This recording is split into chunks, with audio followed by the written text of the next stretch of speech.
અરે આ ડોસી તો જો બંધ જ થતી નથી. આ વખતે તો યુરોપ ફરવા જવાનું છે. દદ સ્વિટ્ઝરલેન્ડ, પેરિસ બધું જોઈશું. લ્યો આવી ગયા પાછા ખાવા. ખબર નથી પડતી કે હજુ અમારો નાસ્તો પૂરો નથી થયો. દીકરા, રાત્રે કઈ ખાધું નહોતું. થોડી ચા અને એકાદ ખાખરો હોય તો આપને. મારે ડાયાબિટીસની દવા લેવી છે. તમને કેટલી વાર કહ્યું છે કે જ્યાં સુધી અમે ડાઇનિંગ ટેબલ પર બેઠા હોઈએ ત્યાં સુધી બહાર નહીં આવવાનું. જાઓ તમારા રૂમમાં. હું પછી નોકરાણી પાસે કંઈક વધ્યું ઘટ્યું હશે તો મોકલાવી દઉં છું.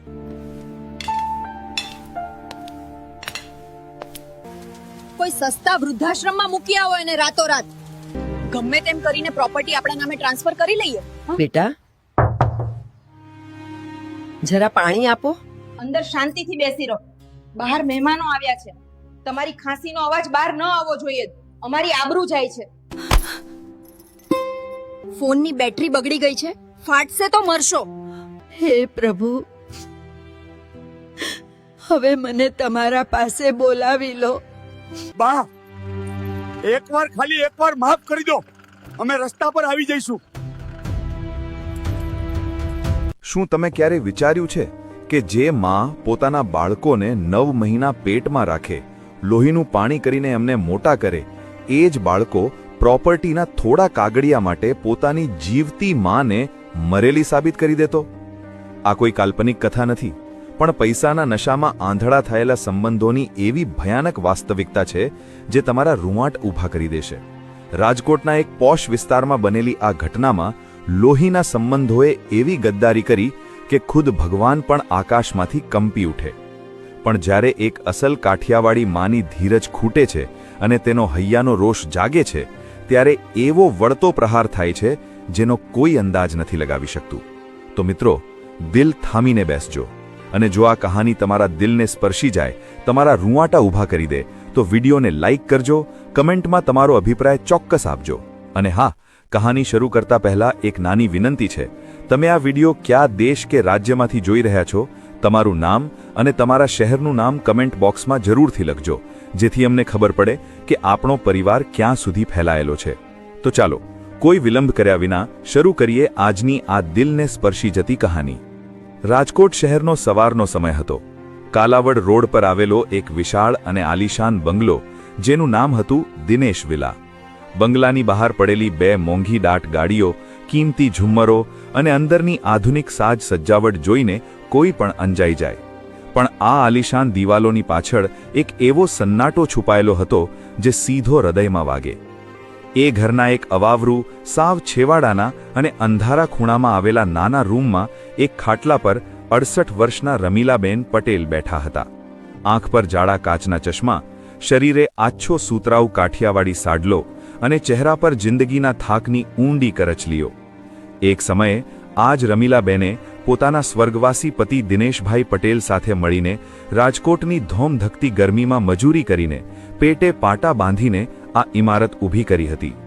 કાઠિયાવાડના એક નાના એવા ગામડામાંથી આવીને શરૂઆતમાં ગાંઠિયાની નાની લારી ચલાવીને અને પછી દળવાની ઘંટી નાઠીને મહેનતનું જે સામ્રાજ્ય ઊભું કર્યું હતું, તે આજે એમના જ માટે એક અદૃશ્ય જેલ બની ગયું હતું. ઘરમાં 2 દીકરા હતા. મોટો મહેશ, જે શહેરનો જાણીતો અને વગદાર બિલ્ડર હતો, અને નાનો રમેશ, જે મોટા ભાઈના જ વ્યવસાયમાં પડછાયાની જેમ સાથે રહેતો હતો. બંને ભાઈઓના લગ્ન થઈ ચૂક્યા હતા. મોટા દીકરા મહેશની વહુ હેતલ અને નાના દીકરા રમેશની વહુ પૂજા આખા ઘરનું સંચાલન કરતી હતી. આખો દિવસ ઘરમાં બંને વહુઓનો જ હુકમ ચાલતો. પણ આ સંચાલનમાં અને આ ભવ્ય ઘરમાં રમીલાબેનનું સ્થાન એક નક્કામી, ધૂળ ખાતી વસ્તુથી વિશેષ નહોતું. જે માના હાથના રોટલા કાધા વિના આ બંને દીકરાઓને બાળપણમાં ઊંઘ નહોતી આવતી, એ જ માં આજે પોતાના જ ઘરમાં 2 ટંકના ભોજન માટે પોતાની જ વહુઓના મોહતાજ બની ગયા હતા. રમીલાબેનની ખાંસીનો અવાજ પણ વહુઓને હવે કાનમાં ખટકતો હતો. સવારના 8 વાગ્યા હતા. રસોડામાંથી વઘારેલા પૌવા, ગરમ થેપલા અને આદુવાળી કડક ચાની સુગંધ આખા ઘરમાં ફેલાઈ રહી હતી. રમીલાબેનને આગલી રાત્રે માત્ર એક સૂકી રોટલી અને અથાણું જમવામાં મળ્યા હતા, એટલે અત્યારે તેમના પેટમાં ભૂખનો અગ્નિ પ્રજ્વલિત હતો. ઉંમર અને બીમારીના કારણે શરીર સાથ નહોતું આપતું. લાકડીના ટેકે ધ્રુજતા પગે તેઓ ધીમે ધીમે પોતાના રૂમમાંથી બહાર આવ્યા અને ડાઇનિંગ ટેબલ તરફ ગયા. ત્યાં મહેશ, રમેશ, હેતલ અને પૂજા મોટે મોટેથી હસી મજાક કરતા નાસ્તો કરી રહ્યા હતા. તેઓ આગામી યુરોપ ટ્રીપની ચર્ચાઓ કરી રહ્યા હતા. રમીલાબેનની લાકડીનો ટક ટક અવાજ સાંભળીને જ હેતલના ચહેરા પરની મુસ્કાન ગાયબ થઈ ગઈ અને તેના ભવાં ખેંચાઈ ગયા. લ્યો, આવી ગયા પાછા ખાવા? ખબર નથી પડતી કે હજુ અમારો નાસ્તો પૂરો નથી થયો? તમને કેટલી વાર કહ્યું છે કે જ્યાં સુધી અમે ડાઇનિંગ ટેબલ પર બેઠા હોઈએ ત્યાં સુધી બહાર નહીં આવવાનું? હેતલના શબ્દોમાં જાણે કાચના ટુકડા ભરેલા હતા. રમીલાબેને ધીમા અને કાંપતા અવાજે કહ્યું, દીકરા, રાત્રે કંઈ ખાધું નહોતું, પેટમાં લાય બળે છે. થોડી ચા અને એકાદ ખાખરો હોય તો આપને. મારે ડાયાબિટીસની દવા લેવી છે. આ સાંભળીને નાના દીકરા રમેશની વહુ પૂજાએ મોં બગાડતા અને હાથ પછાડતા કહ્યું, બા, આખો દિવસ ખા જ કરવું છે તમારે? ઘરમાં બેઠા બેઠા કંઈ કામ ધંધો તો છે નહીં, પછી આટલું બધું પચાવશો ક્યાંથી? અનાજ શું મફત આવે છે? જાઓ તમારા રૂમમાં, હું પછી નોકરાણી પાસે કંઈક વધ્યું ઘટ્યું હશે તો મોકલાવી દઉં છું. મહેશ અને રમેશ પોતાના મોબાઈલમાં માથું નાખીને બેઠા હતા. જાણે તેમને કંઈ સંભળાતું જ ન હોય એવો ડોળ કરી રહ્યા હતા. એક સમય હતો જ્યારે આ જ દીકરાઓ નાના હતા અને બીમાર પડતા ત્યારે રમીલાબેન આખી રાત જાગીને તેમના માથે પોતાનો પાલવ મૂકી રાખતા અને આજે એ જ દીકરાઓ પોતાની માના ભયંકર અપમાન પર મૌન બેઠા હતા.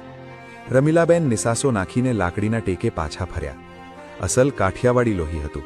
દીકરાઓ અને વહુઓ સામે આંખમાંથી આંસુ પાડવા એમને મંજૂર નહોતું, પણ અંદરથી જીવ કપાતો હતો.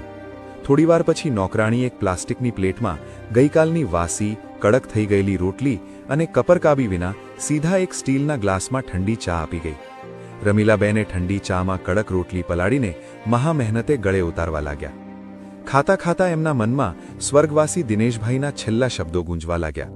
રમીલા, આ ઘર અને મિલકત મેં તારા નામે લીધી છે. ભવિષ્યમાં ક્યારેય આ મિલકત જીવતે જીવ દીકરાઓના નામે ન કરતી. આ કળિયુગ છે મારી વહાલી. અહીં લોહીના સંબંધો કરતાં પૈસાનો પાવર મોટો છે. આજે રમીલાબેનને એ વાત અક્ષરશઃ સાચી લાગી રહી હતી. દિવસો પસાર થતા ગયા અને ઘરમાં રમીલાબેન પર ત્રાસ અને પાબંદીઓ વધતી ગઈ. બહારની દુનિયામાં મહેશ એક મોટો બિલ્ડર હતો, પણ હાલમાં રિયલ એસ્ટેટ માર્કેટમાં ભયંકર મંદી હોવાને કારણે તેના માથે કરોડો રૂપિયાનું દેવું થઈ ગયું હતું. બેંકોની નોટિસો અને વ્યાજખોરોના ધમકીભર્યા ફોન રોજ આવવા લાગ્યા હતા. એક સાંજે મહેશ અને રમેશ બંને અત્યંત ટેન્શનમાં ડ્રોઈંગ રૂમમાં બેઠા હતા. બહાર વરસાદ પડી રહ્યો હતો અને અંદર ઘરનું વાતાવરણ અત્યંત ગરમ હતું. હેતલ અને પૂજા પણ ત્યાં જ સોફા પર બેઠી હતી. મહેશે માથું પકડીને ધીમા પણ કઠોર અવાજે કહ્યું, જો 2 દિવસમાં પેલા શેઠને 5 કરોડનું પેમેન્ટ નહીં કરું તો બજારમાં મારી આબરૂના ધજાગરા થઈ જશે. એ લોકો મારી સાઇટ સીલ કરી દેશે. હવે આપણી પાસે એક જ રસ્તો બચ્યો છે, આ આપણો જૂનો બંગલો વેચી મારવો. રમેશે ગભરાતા અવાજે પૂછ્યું, પણ મોટા ભાઈ, આ કાલાવડ રોડનો મેઇન બંગલો તો આરામથી 15 થી 20 કરોડમાં જશે. બિલ્ડરો લાઇનમાં ઊભા છે આ પ્લોટ માટે. પણ મૂળ તકલીફ એ છે કે આ પ્રોપર્ટી બાના નામે છે. બાપુજીએ બહુ પાક્કી શરત મૂકી છે કે બા જીવે ત્યાં સુધી આપણે આ ઘર વેચી શકીએ નહીં, અને બા ક્યારેય આ ઘર વેચવા માટે સહી નહીં આપે. એમને આ ઘર સાથે બાપુજીની યાદો અને એમની આખી જિંદગીની મહેનત જોડાયેલી છે.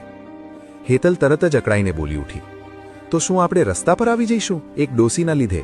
આપણે ભિખારી થઈ જઈએ એ એમને મંજૂર છે. કોઈ સસ્તા વૃદ્ધાશ્રમમાં મૂકી આવો એને રાતોરાત અને વકીલને પૈસા ખવડાવીને કોઈ પણ રીતે બળજબરીથી કાગળ પર એનો અંગૂઠો મરાવી લો. પૂજાએ પણ હેતલની વાતમાં સૂર પુરાવતા કહ્યું, હા, સાચી વાત છે. આમ પણ હવે એ ક્યાં કેટલું જીવવાની છે? ખાલી બેસીને રોટલા તો તોડે છે અને દવાઓના ખોટા ખર્ચા કરાવે છે. ગમે તેમ કરીને પ્રોપર્ટી આપણા નામે ટ્રાન્સફર કરી લઈએ. મહેશે નિરાશાથી કહ્યું, તમે સ્ત્રીઓ કાયદો અને વકીલાત નથી સમજતી.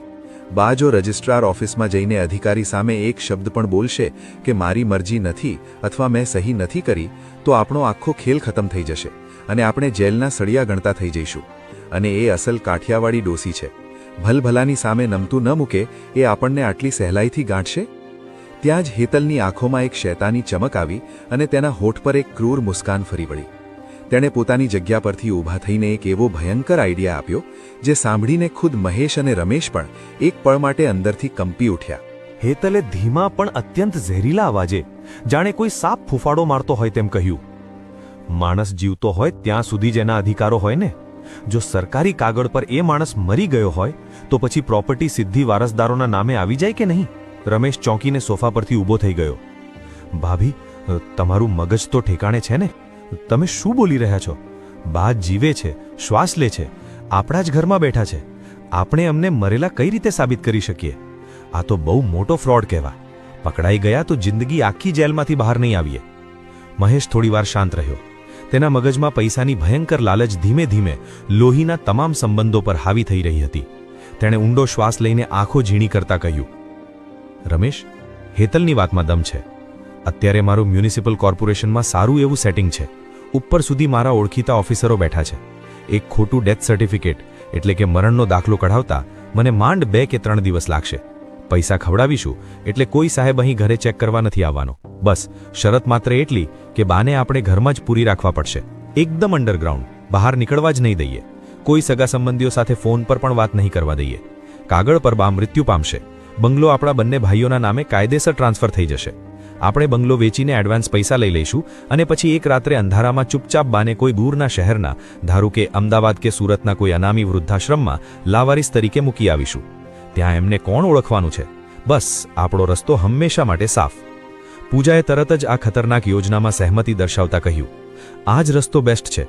આપણે સમાજમાં અને પાડોશીઓને એવું કહી દઈશું કે બાની તબિયત બહુ ખરાબ છે અને એ કોમામાં છે એટલે કોઈને મળતા નથી. અને પ્રોપર્ટી વેચાયા પછી અને આપણે નવા ફ્લેટમાં શિફ્ટ થઈ ગયા પછી કોને ખબર પડવાની છે કે બા ક્યાં ગયા?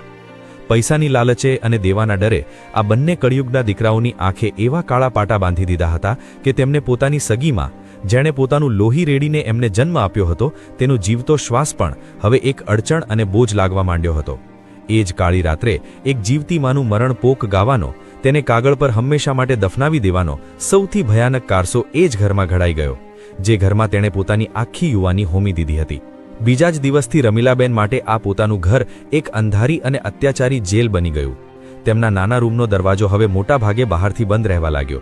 જ્યારે તેઓ દરવાજો ખખડાવતા અથવા પાણી માંગતા ત્યારે હેતલ કે પૂજા બહારથી બૂમ પાડીને કઠોરતાથી કહેતી, અંદર શાંતિથી બેસી રહો, બહાર મહેમાનો આવ્યા છે, તમારી ખાંસીનો અવાજ બહાર ન આવવો જોઈએ, અમારી આબરૂ જાય છે. રમીલાબેન પાસે જે એક જૂનો નોકિયાનો કીપેડવાળો ફોન હતો તે પણ હેતલે છીનવી લીધો. ફોનની બેટરી બગડી ગઈ છે, ફાટશે તો મરશો, મેં રિપેર કરવા આપ્યો છે, એવું જૂઠ્ઠું બોલીને તેમનો બાહ્ય દુનિયા સાથેનો છેલ્લો સંપર્ક પણ નિર્દયતાથી કાપી નાખ્યો. રૂમની બારીઓ પણ બંધ કરી દેવામાં આવી.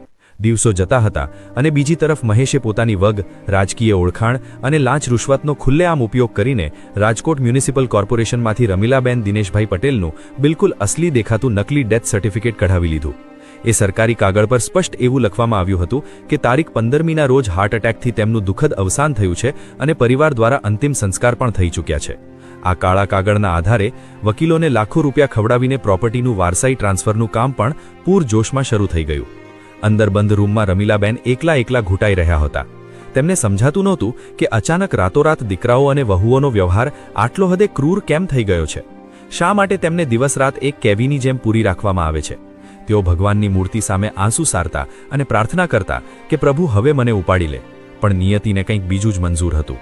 એક રાત્રે જ્યારે મહેશ કોઈ બિલ્ડરની પાર્ટીમાં ગયો હતો, રમેશ બહાર હતો અને બંને વહુઓ શોપિંગ મોલમાં ફરવા ગઈ હતી, ત્યારે ઘરની નવી નોકરાણી ભૂલથી રમીલાબેનના રૂમની બહારની કડી ભૂલીથી ખુલ્લી ભૂલી ગઈ. રમીલાબેનને રાત્રે ખૂબ તરસ લાગી હતી. રૂમમાં રાખેલું પાણીનું નાનું માટલું ખાલીખમ હતું. ગળું સુકાઈ રહ્યું હતું. તેમણે જોયું કે દરવાજો સહેજ ખુલ્લો છે.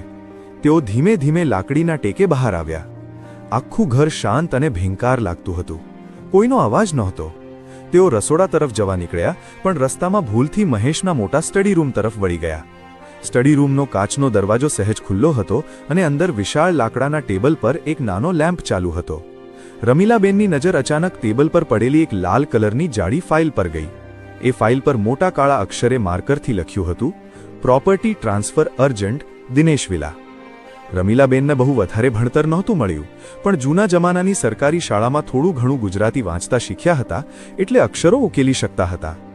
ઘરના કાગળિયા જોઈને તેમને અંદરથી કંઈક અજુગતું લાગ્યું. તેમણે ધ્રુજતા હાથે પોતાના ચશ્મા સરખા કર્યા અને ધીમેથી ફાઇલ ખોલી. પહેલો જ કાગળ જોઈને તેમના પગ નીચેથી જાણે ધરતી ફાટી ગઈ અને આકાશ માથે તૂટી પડ્યું. એ એક ઓફિશિયલ સરકારી કાગળ હતો, જેના પર ગુજરાત સરકારનો સિંહવાળો સિક્કો મારેલો હતો અને મથાળે મોટા અક્ષરે લખ્યું હતું, મરણનો દાખલો, ડેથ સર્ટિફિકેટ. નામ રમીલાબેન દિનેશભાઈ પટેલ. ઉંમર 68 વર્ષ. મૃત્યુનું કારણ હૃદય રોગનો હુમલો. એ ભયાનક કાગળ જોતા જ રમીલાબેનના ધ્રુજતા હાથમાંથી તેમની લાકડી છૂટી ગઈ અને જમીન પર ઠક અવાજ સાથે પડી. શ્વાસ જાણે ગળામાં જ અટકી ગયો. હૃદયના ધબકારા એટલા તેજ થઈ ગયા કે જાણે છાતી ફાડીને બહાર આવી જશે. જે દીકરાઓને તેમણે પોતાના હૃદયના ટુકડા ગણ્યા હતા, રાતોની ઊંઘ બગાડીને જેમને ઉછેર્યા હતા, એ જ સગા દીકરાઓએ પ્રોપર્ટીના થોડા પૈસા માટે કાગળ પર પોતાની સગી માને મારી નાખી હતી. એક જીવતી, જાગતી, શ્વાસ લેતી અને એમના જ ઘરમાં હાજર માના અસ્તિત્વને માત્ર એક કાગળના ટુકડા અને બંગલાના સોદા માટે બેરહમીથી ખત્મ કરી દેવામાં આવ્યું હતું. રમીલાબેને ટેબલ પર હાથનો ટેકો આપીને ઊભા રહી ગયા. તે ક્ષણે તેમની આંખમાંથી આંસુની એક બૂંદ પણ ન પડી, પણ એ સુકાયેલી અને કરચલીવાળી આંખોમાં એક ભયાનક જ્વાળામુખી ફાટ્યો. આ કોઈ સામાન્ય શહેરી સ્ત્રી નહોતી કે જે રડીને ખૂણામાં બેસી જાય. આ કાઠિયાવાડની માટીમાંથી બનેલી અને જિંદગીના ભલભલા વાવાઝોડાઓ સામે છાતી કાઢીને ઊભી રહેનારી અસલ ખુમારીવાળી નારી હતી. એ જ ક્ષણે રમીલાબેનના ચહેરા પરનો બધો જ દર્દ, થાક અને લાચારી કાયમ માટે ગાયબ થઈ ગયા. ગળામાં ભરાયેલા ડૂમાને તેમણે બળજબરીથી નીચે ઉતાર્યો અને એક ઊંડો શ્વાસ લીધો. તેમની આંખોમાં હવે મમતા નહીં પણ મહાકાળી જેવો ક્રોધ હતો. તેમણે એ લાલ ફાઇલ ધીમેથી બરાબર એ જ જગ્યાએ પાછી મૂકી દીધી જ્યાંથી લીધી હતી અને જમીન પર પડેલી પોતાની લાકડી મજબૂત હાથે ઉઠાવી લીધી. હવે તેમને કોઈ વહુના કડવા ટોણા કે દીકરાના જૂઠા અહંકારનો ડર નહોતો. તેમને સમજાઈ ગયું હતું કે સીધી આંગળીએ ઘી નહીં નીકળે. તેમણે મનોમન નક્કી કરી લીધું હતું કે જે કળિયુગના શ્રવણોએ પોતાની જીવતી માનું મરણપોક ગાયું છે, જેમને પૈસાનો આટલો મોટો નશો ચડ્યો છે, એમને હવે જિંદગીનો એવો આકરો પાઠ ભણાવવો છે કે આવનારી 7 પેઢીઓ પણ આ ઘટના યાદ રાખે અને કોઈ દીકરો પોતાની મા સાથે આવું કરતા પહેલા 100 વાર વિચારે.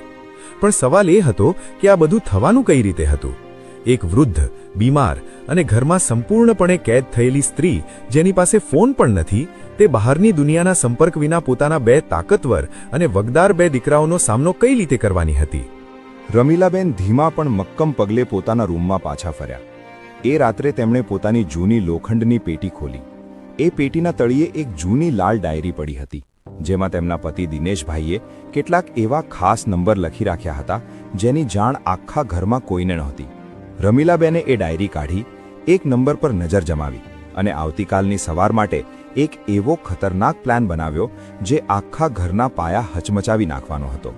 રાતનો બીજો પ્રહર વીતી ચૂક્યો હતો. રાજકોટના કાલાવડ રોડ પર આવેલા દિનેશ વિલા બંગલામાં સ્મશાન જેવી શાંતિ છવાયેલી હતી. બહાર એકદમ ધીમો વરસાદ પડી રહ્યો હતો અને એના છાંટા બારીના કાચ પર અથડાઈને એક વિચિત્ર અવાજ કરી રહ્યા હતા. રમીલાબેન પોતાના એ અંધારા અને ભેજવાળા રૂમમાં લાકડાના જૂના ખાટલા પર બેઠા હતા. તેમની આંખોમાં હવે ઊંઘ નહોતી, પણ જિંદગીના 7 દાયકાનો આખો હિસાબ ચાલી રહ્યો હતો. જે દીકરાઓને કાંખમાં બેસાડીને આખા રાજકોટની બજારોમાં તેમણે અને દિનેશભાઈએ પરસેવો પાડ્યો હતો, એ જ દીકરાઓએ આજે પૈસાની ભૂખમાં પોતાની માને જીવતી જબર સળગાવી દીધી હતી.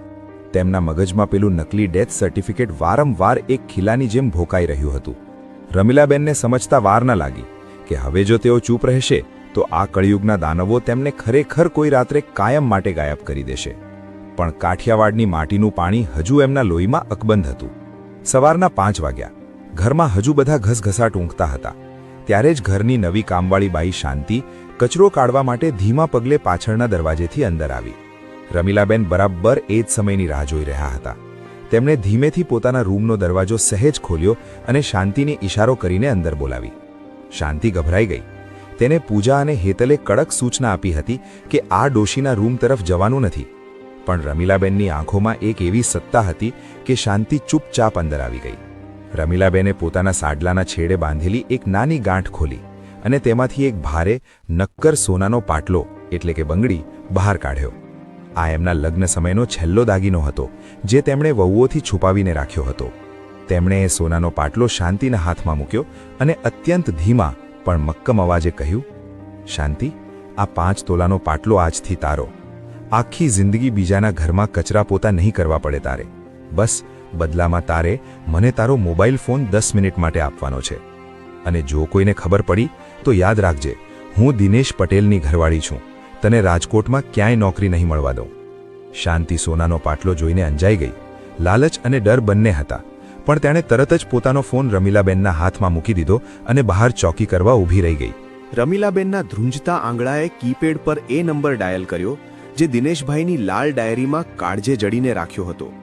આ નંબર હતો રાજકોટના સૌથી કડક, પ્રામાણિક અને દિનેશભાઈના લંગોટિયા યાર વકીલ મનસુખભાઈ જોશીનો. 2 રિંગ વાગી અને સામેથી એક ગંભીર અવાજ આવ્યો. હલો? રમીલાબેનના ગળામાં ડૂમો ભરાઈ ગયો. મનસુખભાઈ, હું રમીલા બોલું છું, તમારા ભાઈબંધ દિનેશની ઘરવાળી. મનસુખભાઈ ચોંકી ગયા.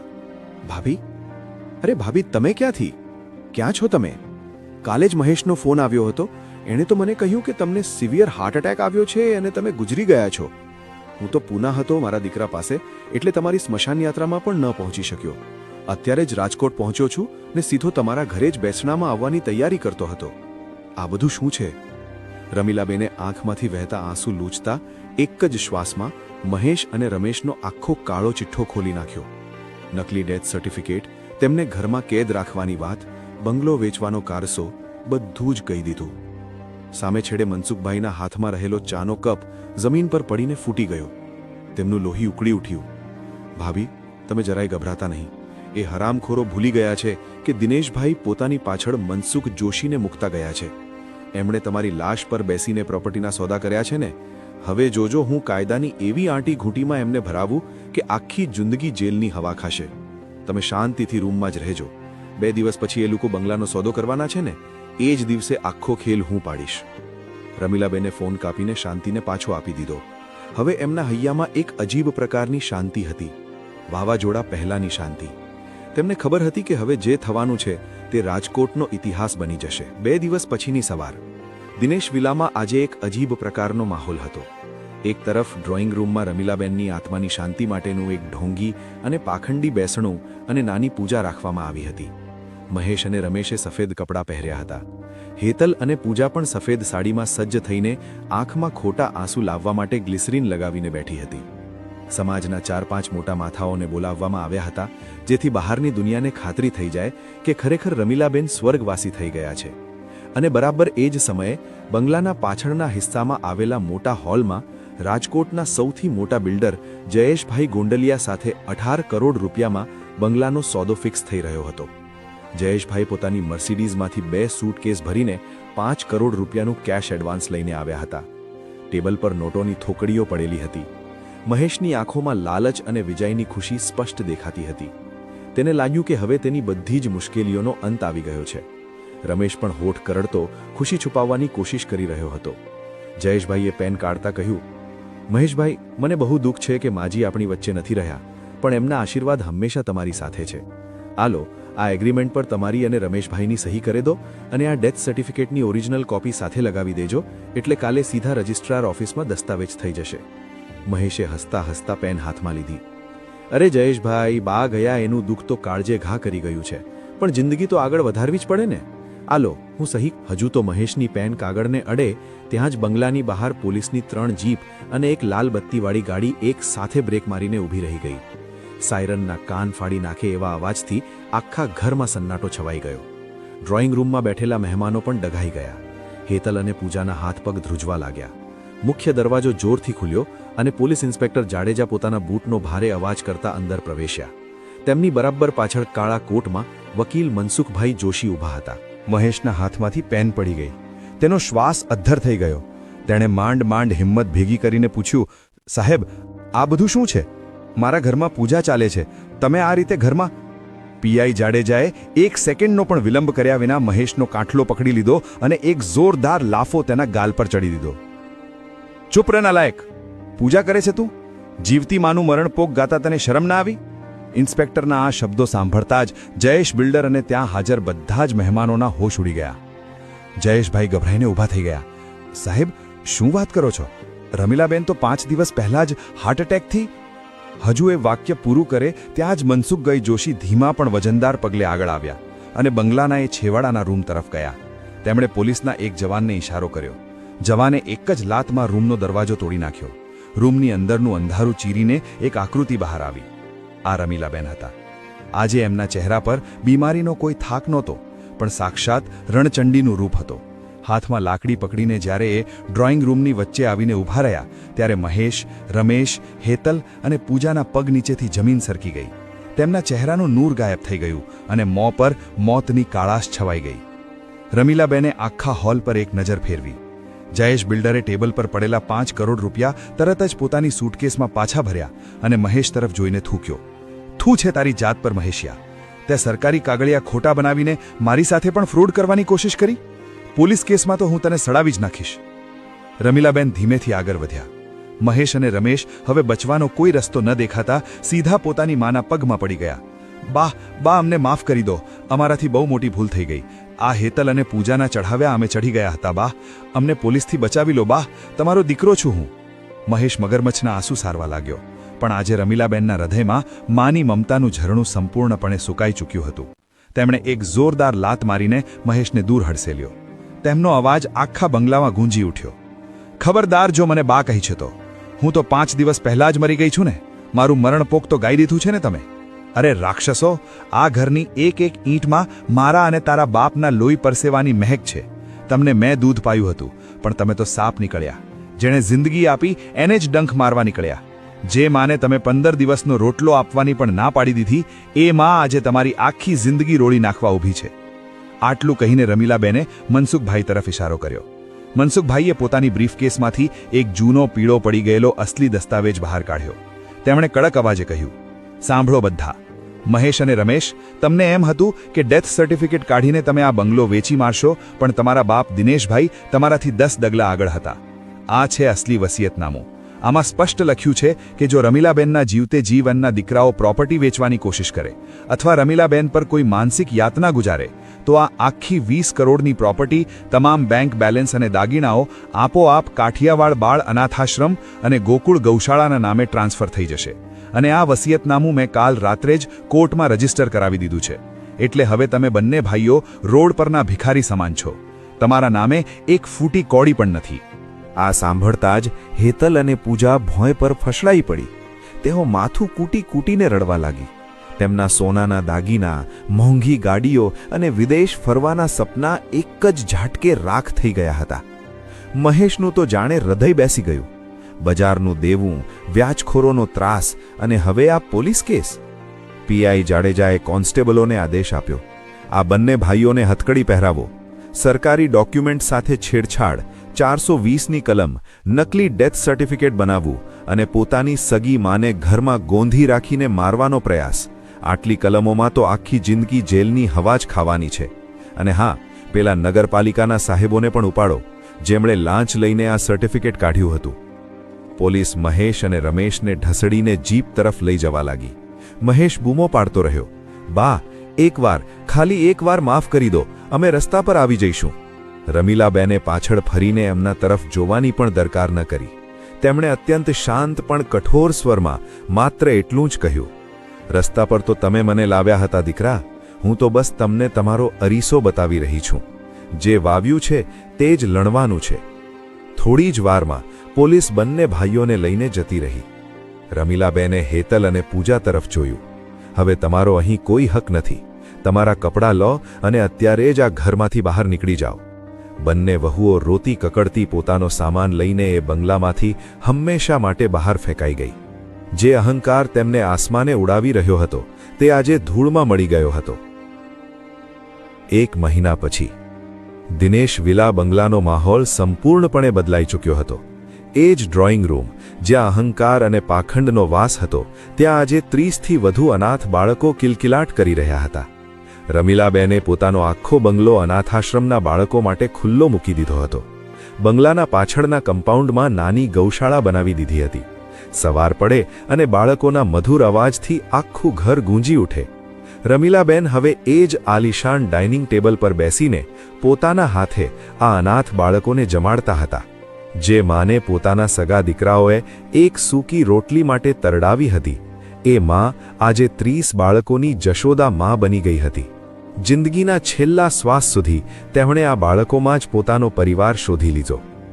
અને પેલા કળિયુગના શ્રવણો જેલમાં બેસીને રોજ સવાર સાંજ પોતાના કર્મોની સજા ભોગવી રહ્યા હતા અને પસ્તાવાના આંસુ સારી રહ્યા હતા. પણ હવે એ આંસુ લૂછવાવાળી માં ક્યાંય નહોતી. તો મિત્રો, આ હતી રમીલાબેનની હૃદયદ્રાવક અને સત્યની જીત દર્શાવતી વાર્તા. કહેવાય છે ને કે ભગવાનના ઘરે મોડું છે પણ અંધેર નથી. મા બાપ ક્યારેય આપણા માટે બોજ નથી હોતા. એ તો આપણી ઇમારતનો પાયો હોય છે. પાયો જ તોડી નાખશો તો ઇમારત ભલે ગમે તેટલી આલિશાન હોય એક દિવસ ધૂળ ભેગી થઈ જ જવાની. તમને શું લાગે છે, રમીલાબેને પોતાના દીકરાઓને જેલ ભેગા કરીને સાચું કર્યું કે ખોટું? જો તમે રમીલાબેનની જગ્યાએ હોત તો શું નિર્ણય લેત? તમારા જવાબો અને અભિપ્રાય મને નીચે કમેન્ટમાં ચોક્કસથી જણાવજો. તો ચાલો મિત્રો, અત્યાર માટે મને રજા આપો. અમે ફરીથી ખૂબ જલ્દી મળીશું એક નવી અને રસપ્રદ વાર્તા સાથે. ત્યાં સુધી તમે અને તમારો પરિવાર પોતાનું સારું ધ્યાન રાખજો. ધન્યવાદ.